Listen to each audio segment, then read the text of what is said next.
What I'd like to do in this video is take you behind the scenes of how I create artwork, not being a great drawer myself. So what I do is I go to pixabay.com and I use their vector graphics that are freely available to use for creative projects. It's royalty-free images and they cost nothing.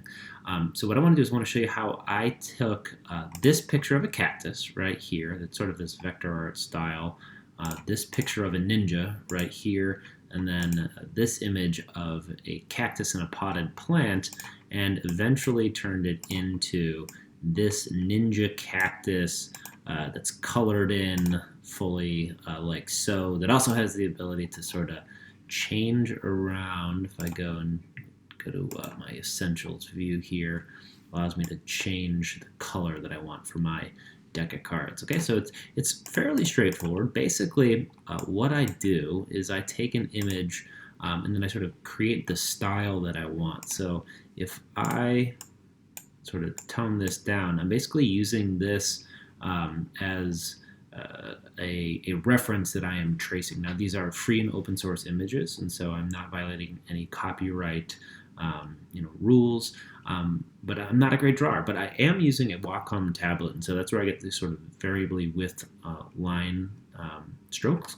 I am also using a set of brushes that I bought from a popular YouTuber named Jazza, J-A-Z-Z-A, and so these are Jazza's signature brushes, and so I'm using the Jazza's ink brush right here to do the line work. And then down at the bottom, I'm using, which one is it? It's Jazza's pencil drawing, which allows me to do that digital shading. So basically, you can see that this sketch right here is comprised of the outline of this cactus. And then I found this picture of a ninja right here, and I'm going to tone down the opacity here so you can see that the mask is what I traced right here. So I'm sort of borrowing elements from that other drawing because I like the way that that mask looked.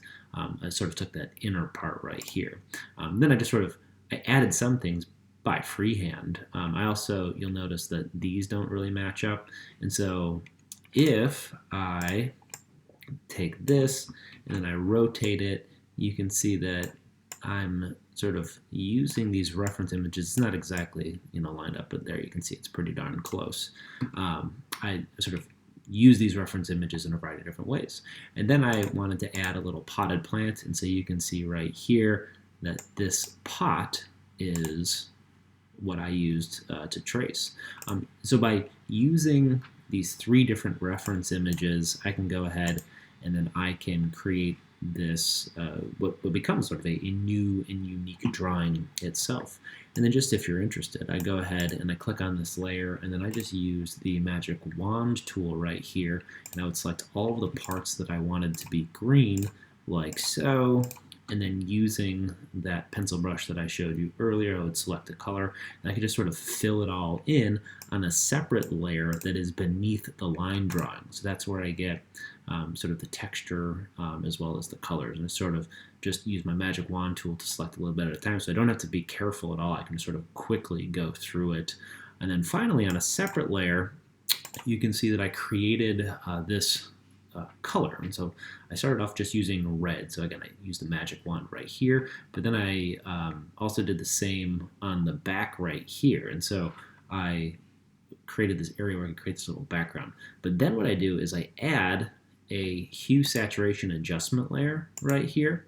And what that allows me to do, I have to go back to the essentials view. What that allows me to do is I can play around with the hue of just that layer. And I'm using a clipping mask. And so that's only impacting this layer that it's on top of.